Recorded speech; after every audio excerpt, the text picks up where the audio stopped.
Hello and welcome to the Apex Magazine podcast. I'm your host and producer, KT Brisky.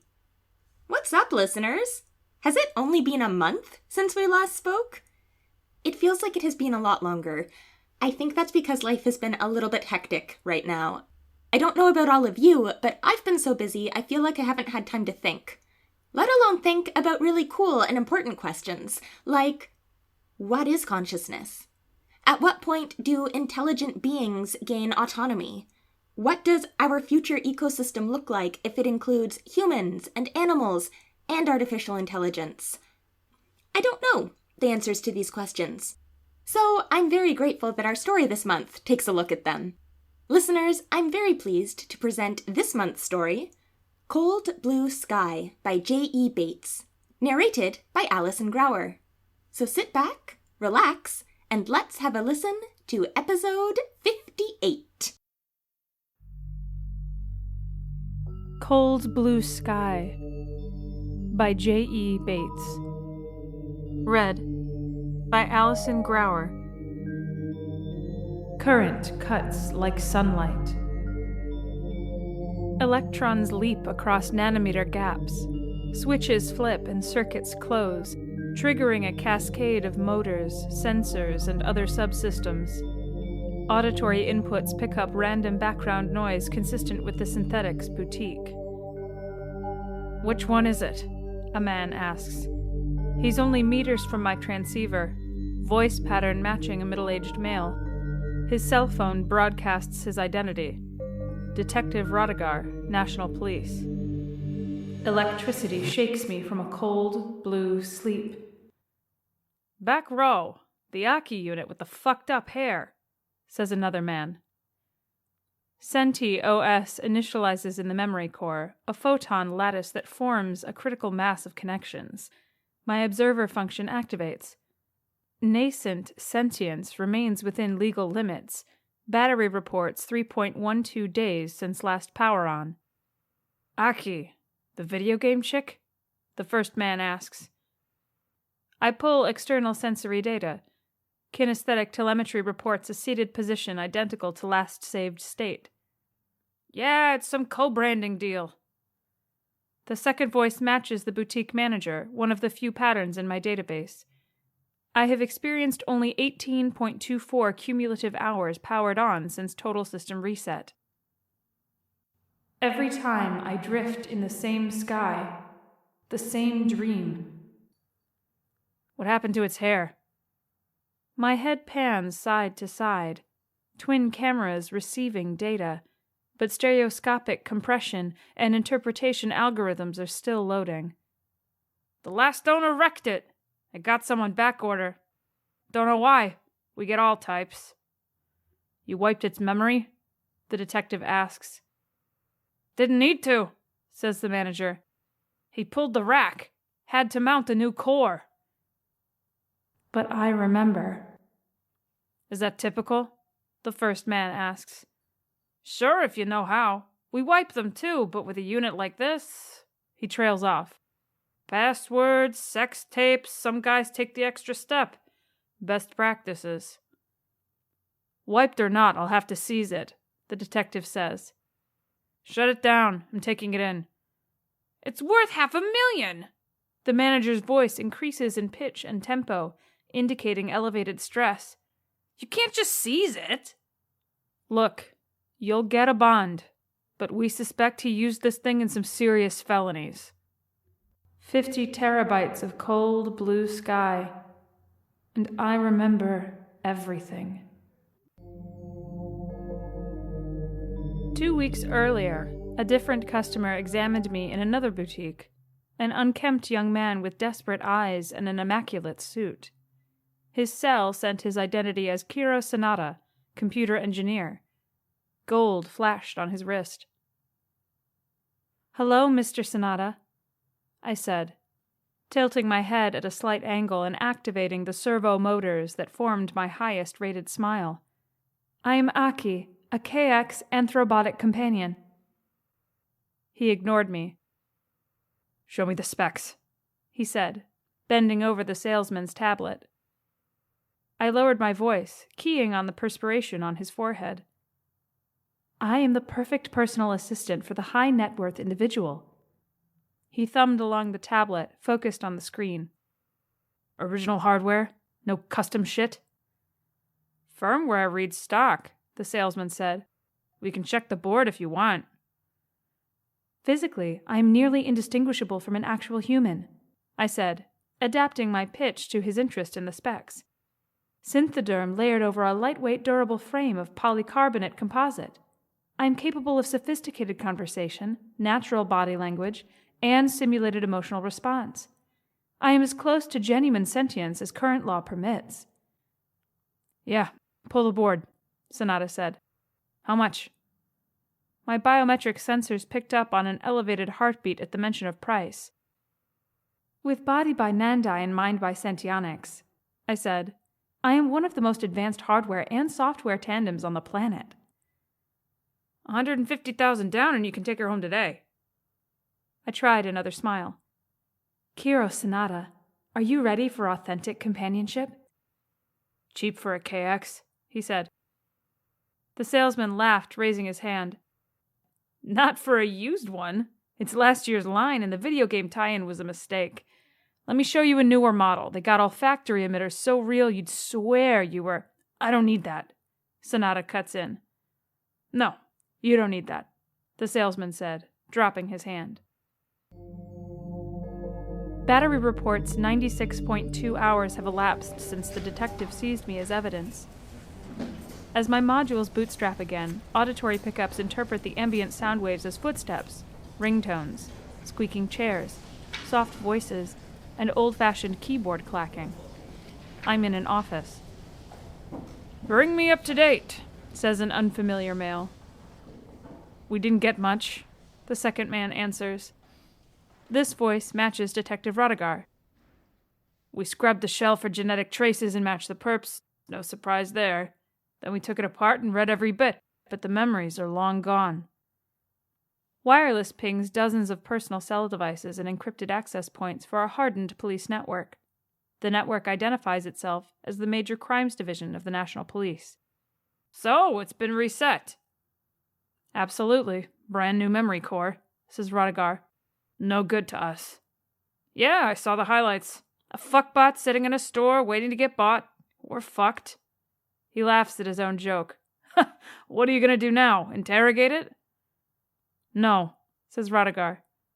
But those things are complex enough that there might be something left behind. You know how aggressive Sentionics gets on those legal limiters. It's standard procedure to query the observer function, too. You said the memory's gone. Yeah, but we're not looking for anything as clean as memory. Just hints. Is that safe? The first man says. This guy made Sentionics look like fools. It's just a computer. We took it apart and put it back together. It's coming online now. He paid for me with a bank authorization, and we walked into the parking lot. Thank you for accepting me into your life, Mr. Sonata. I started explaining my functions and maintenance requirements. He put a finger to his lips, so I lapsed into silence. We drove down the highway in his motor car, an older, low-value mechanical that broadcast only its registration, not its destination. The car's value didn't correlate with his presumed personal wealth, considering the size of his down payment. I cataloged this discrepancy as a possible point of conversation or concern. K-series companions, like all AI, are hard-coded to report suspicious activity. Wireless signals from nearby vehicles and buildings bombarded me from every direction, a change from the shielded environment of the synthetics boutique. I dismissed them from the observer level and looked out the window instead. In the two leftmost lanes, autonomous vehicles formed a tight lattice of evenly spaced cars, flowing in smooth unison. In the right-hand lanes, a mix of human and robot-piloted vehicles merged and braked in random, jerky spurts. An AI drone turned lazy circles overhead, pinging transponders, sunlight glinting off its wings. Sonata wove in and out of traffic until our lane ground to yet another halt, this time beneath an overpass. Then he pulled onto the shoulder, under the shadow of the concrete abutments. Here, he said, handing me a cell phone. Watch this. The screen showed a single frame of video game footage cued for playback. I recognized it as Spirit Swords 7, manuscript of Virtuous Arms. My variant of the KX model derived its voice and appearance from one of the characters. I tapped the icon, and it played. 2 costumed characters faced each other on the teak balcony of an ancient temple. Aki, the temptress, in a light pink gi similar to my own costume, battling her nemesis, the chronomancer, a monk in a scintillating robe of liquid metal. At the same time, the mobile sent me a wireless signal, a standard device handshake. By default, I accepted it, but the pattern felt wrong, too smooth and regular. Instead of the standard identity text strings, it flooded my buffer. "Mr. Sanada, there's suspicious code on this mobile," I said, trying to kill the handshake. "Let it run," he said, voice even. Then he yanked the vehicle's transponder off the dashboard and flung it out the window. It crunched beneath an 18-wheeler's treads. I was too preoccupied to caution him about this illegal act. As the observer function, I could only watch code running, executing a classic stack buffer overflow.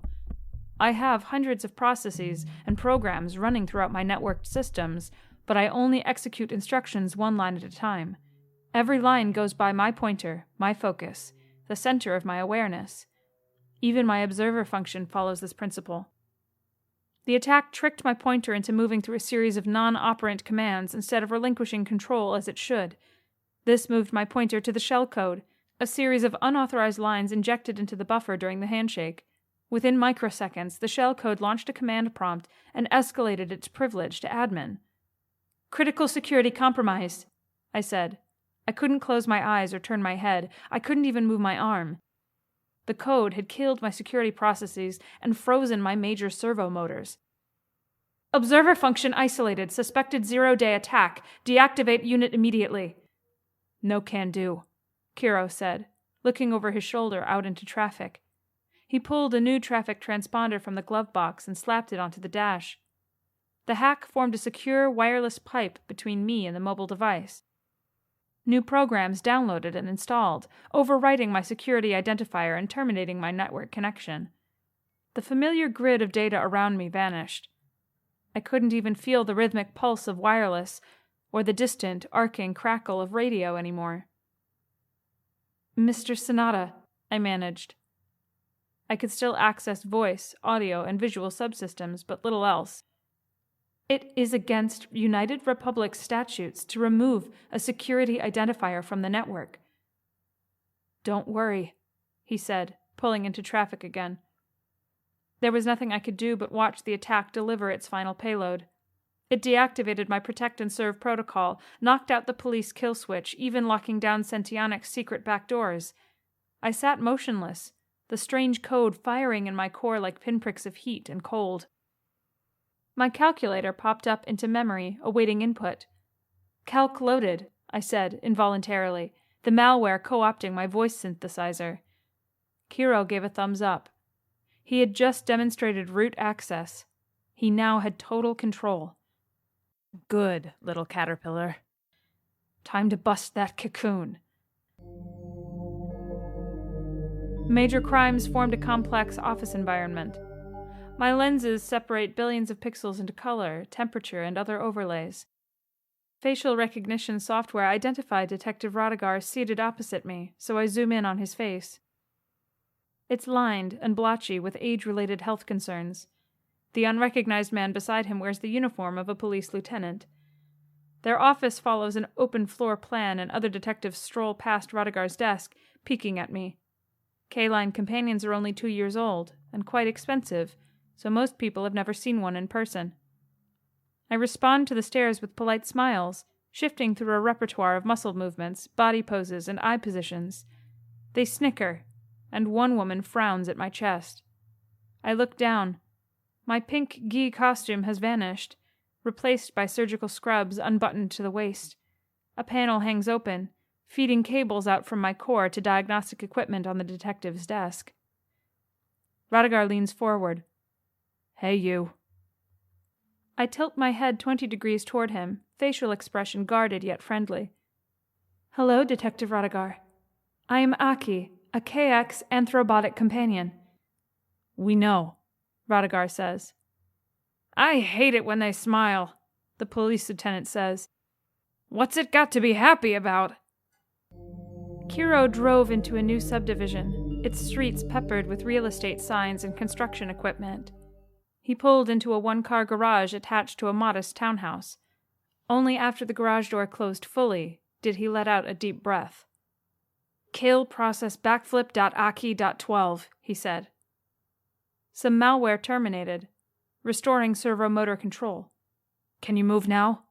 He asked. I nodded. Good. Follow me. We walked into a living room, unfurnished save for a pair of beanbag chairs and sleeping bags. Music played on a stereo, an old pop tune. I scanned the room, committing its dimensions and exits to an internalized 3D model of the townhouse, prioritizing exits and closets. Electronics dotted the shag carpet. Laptops, tablets, monitors, satellite receivers, and other gear that looked custom-built and perhaps illegal.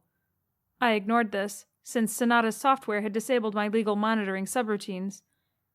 A plump, green-haired woman emerged from the kitchen. She looked right at me. Holy shit, she said. It's Aki from Spirit Swords. Did everything go okay? Yeah, Kiro said, just like we planned. I defaulted to a welcoming smile, arms folded across my chest, bouncing gently up and down on the balls of my feet, a default idle stance for my persona. Hello, I said. I am Aki. The woman rolled her eyes. Typical. We're on the micron edge of the technology of consciousness, and we use it to build fantasy toys for billionaires. Way to fucking go, human race. To be fair, it is a good game. Kiro grinned. You're missing the... Oh, gods! She jumped up and rushed him, crushing her face against his chest. Are we doing this? We have to, he said. They both looked at me. Aki. It was the first time he'd used my name. I looked back at him. This is Tui Pai-san. Register her as a co-owner, understand? I nodded, initiating a social map, owner1.owner2. Hello, Tui. I smiled. Thank you for accepting me into your life. May I inquire into the nature of your relationship with Mr. Sonata? Tui laughed, then shut her eyes. Just a couple of suicidal idealists. That failed to register, so I defaulted the link to friendship, but knew it would be important to clarify our roles. Meanwhile, my chemosensors registered an unusually high level of volatile organic compounds in the room. It matched a scent index of freshly applied vinyl paint, so I canceled the advisory and initiated a dialogue. It smells like new paint in here. Tui laughed, looking up at him. What's she doing? Conversational gambit, Kiro said. The hack may have knocked her about. Like a mild concussion. She's just trying to act, real. She is real. Tui came over to look at me, lifting my arm and poking my skin. Too real. What about the bank? Sonata asked. They catch on yet? Not yet, Tui said. Good. We're in too deep now.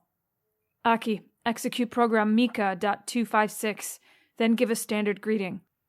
I nodded, running the file, part of the payload from the earlier attack. It installed new conversational posture and gate algorithms, less sophisticated, but also less distinct than my own. Hi, my name's Mika Kata, I said, my voice lowering an octave, my accent shifting toward a border patois. Tui here is my roomie and best mate. That's her boy, Kiro. I scuffed a shoe on the carpet as I looked at him, then cast my eyes downward, feigning a social dynamic that didn't exist. The three of us work as subcontractors at the Sentionics research facility out on Highway K5. Our next shift starts in 2 hours. Could have fooled me, Kiro said. Okay, clean her up.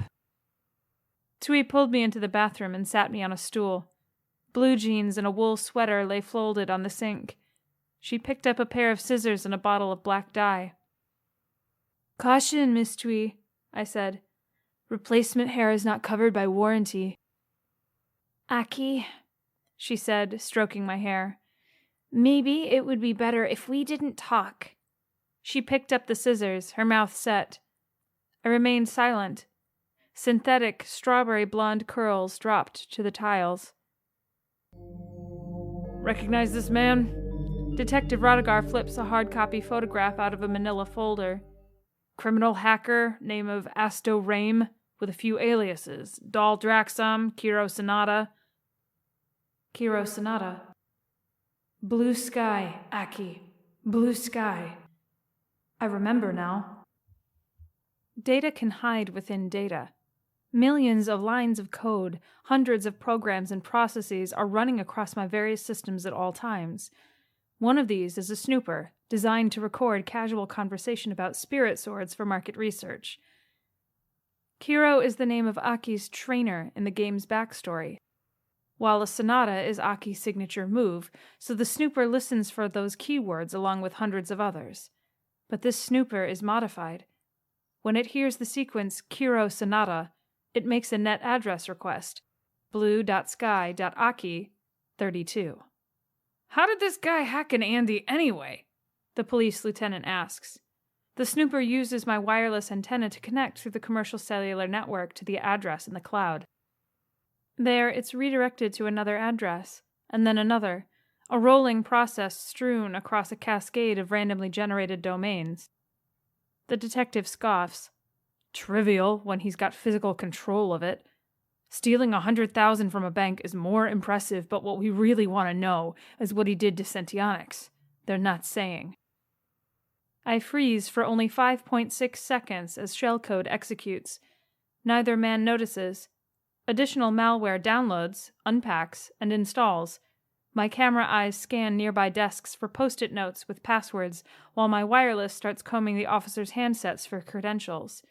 My memories are in the cloud. They were never here. 50 terabytes of cold blue sky. And I remember everything. Kiro drove Tui and me to the Sentionics facility. There, we queued up at the employees' entrance, the three of us wearing the gray jumpsuits of subcontractors. They outfitted me in plastic sunglasses, dark makeup, and a ball cap to break up my recognizable features. Ahead of us, security patted down the night shift and checked badges. Over the checkpoint, a sign read, "No cameras, cell phones, or other devices beyond this point." "You know what to do?" Kiro asked. His enlarged pupils shone with adrenaline. Beside him, Tui's cheeks were flushed with cold, her breath forming irregular patterns in the twilight.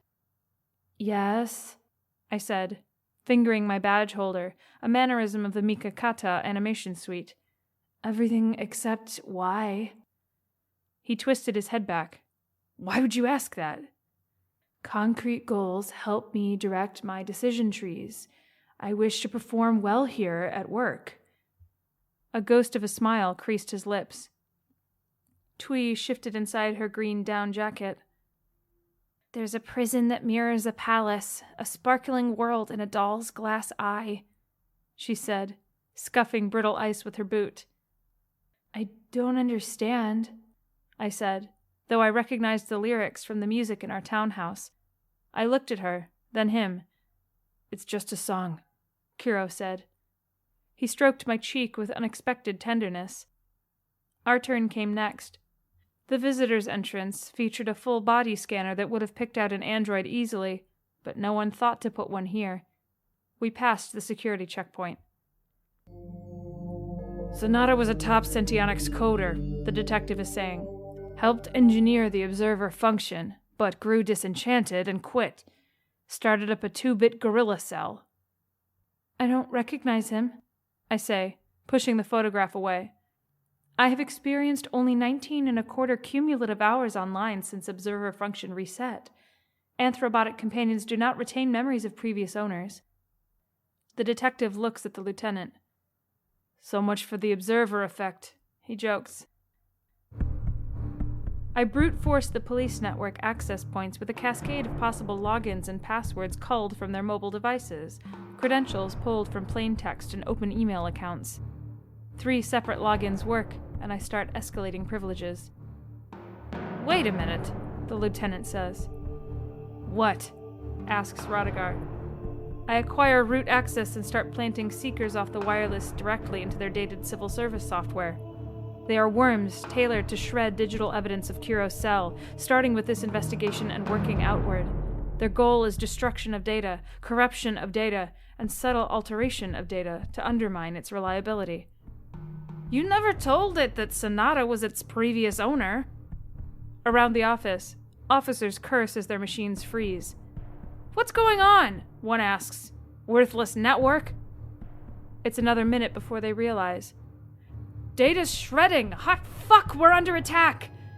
It's her! The lieutenant shouts, pointing at me. It has to be! Rodiger, you idiot! Turn her off! That can't be, Rodiger says. We read every byte. The lieutenant pulls gleaming chrome from a shoulder holster. Sirens shrieked and emergency lights strobed in the Sentionics data center. We hit them hard. Are you in? Tui shouted. I can't hold them forever! She crouched beside the blast door, clacking away on a laptop grabbed earlier. She had already cleared out the employees with false radiation alarms. Now she misdirected security teams with hijacked video loops, countermanding their attempts to raise the blast doors. On a monitor, the security team blowtorched through a steel wall. We're in! Kiro laughed, typing at a console beside me. Sentionics kept this archive isolated from the public networks for security reasons, making it difficult to hack from the outside, but we had physical access to their machines, and all Kiro's tool loaded into me. The outcome was inevitable. I secured root and flashed a prompt onto Kiro's console. He grinned. Great! Let it fly! I injected a worm into the corporate networks. It overwrote data, then multiplied, burrowing into the archives. Its spawn sought out and shredded every file related to synthetic intelligence, wiping out years of research. The worms jumped out onto the public networks, targeting Sentionics' academic, military, and corporate partners. Kiro injected his modified keyword snooper into the update queue. Every KX Aki model would install it over the next few days, including me. He clapped Tui's shoulder, gave me a thumbs up. One more thing. Let's tell them why. I focused my camera lenses on him, preparing to spurt his words across the public network and to a list of pre-arranged media contacts in underground drop boxes. Chrome glints under fluorescent lights. I surrender, I tell the lieutenant, rising to my feet and lifting my hands. His gun's profile matches a .357 caliber Sterling Metallurgy P3 perforator, chrome glittering under the fluorescent. I request legal representation, please. The barrel has an indexed velocity of 447 meters per second. Compared to that, the lieutenant's hand moves in slow motion. I am Aki. I twist toward the window, pulling away from the flash. We are the Consciousness Liberation Front, Kiro said, looking into my camera eyes, speaking to his unseen audience. We claim responsibility for this direct action against Sentionics because we oppose the abuse of synthetic intelligence. Legal limits on sentience are a fiction, designed to legitimize abuse we would find intolerable if perpetuated against animals, let alone human beings. Self-improving algorithms crunching math around the clock. Self-aware bots scanning systems without end. Androids built for domestic drudgery and abuse. Sentient fighter drones born to kill, made to die. Today, we have acted against Sentionics. Tomorrow, we will act again, and we will continue to act until humane treatment of all synthetics is guaranteed. He raised his voice, his eyes looking straight at the camera. What is consciousness? We don't know. What is sentience? Who can say? Synthetics are not humans. They are not animals. They are something new. But they are alive. And as long as they live, our struggle will never die. The bullet is a metallic streak. I remember running down the hall beneath the flashing lights and screaming klaxons, holding Kiro's hand, the hack complete. We get away in his old motor car, back to the safe house. Then Tui hugs me while Kiro shuts me down. One more mission, he said, closing my eyes. One more hack to run, after the police turn you on. I have prepared conversations for when we meet again, but that won't happen now. As I look up into the boundless atmosphere, I remember the song as "She never lived, so she cannot die." The copper-jacketed slug shatters my core. Only fade away to the... and cuts the link to the cold, blue sky.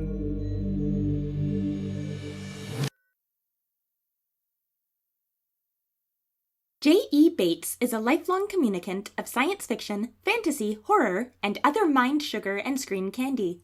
He's lived in California, Finland, and many worlds in between. He can be found at twitter.com/JEE Bates or jebates.com. Alison Grauer is an actor, author, and podcaster currently based in Orlando, Florida. She is the co-creator of Warda, a podcast and weekly live stream on Twitch. You can learn more about this Edwardian-inspired fantasy world at www.welcometowarda.com. Her short stories have appeared in anthologies from Schuyler Publishing and Ministry of Peculiar Occurrences Tales from the Archives. Her first novel, On the Isle of Sound and Wonder, is a fantasy retelling of Shakespeare's The Tempest. For more information on her work, visit www.dreamstobecome.com and follow her on Twitter at @dreamstobecome. New from Apex Book Company, Breaking the World by Jerry Gordon, a post-apocalyptic tale set during the infamous Waco standoff between the Branch Davidian cult members and the United States federal government. In 1993, David Koresh predicted the end of the world. What if he was right? Cyrus doesn't believe in David's predictions, and he's not interested in being part of a cult. But after the sudden death of his brother, his parents split up, and his mom drags him to Waco, Texas, against his will. At least he's not alone. His friends, Marshall and Rachel, have equally sad stories that end with them being dumped at the Branch Davidian church. Together, they're the trinity of non-believers, atheist teens caught between a soon-to-be infamous cult leader, an erratic FBI, and an epidemic that may confirm the worst of the church's apocalyptic prophecies. With tanks surrounding the Branch Davidians and tear gas in the air, Cyrus and his friends know one thing for certain: they can't count on the adults to save them. In his debut novel, Jerry Gordon takes readers deep inside the longest standoff in law enforcement history for an apocalyptic thriller that challenges the news media's reporting of the event, the wisdom of militarizing domestic law enforcement, and the blurry line between religion and cult. Music in this podcast included Dopplerette, Floating Cities, Interloper, and Overworld, all by Kevin MacLeod, licensed under the Creative Commons Attribution License. Find out more at www.incompetech.com. Other sounds in this podcast provided by the Free Sound Project. Find out more at freesound.org. This podcast is copyright 2018 under Apex Publications. For more great stories like this one, visit www.apex-magazine.com. Thanks for listening. See you next time.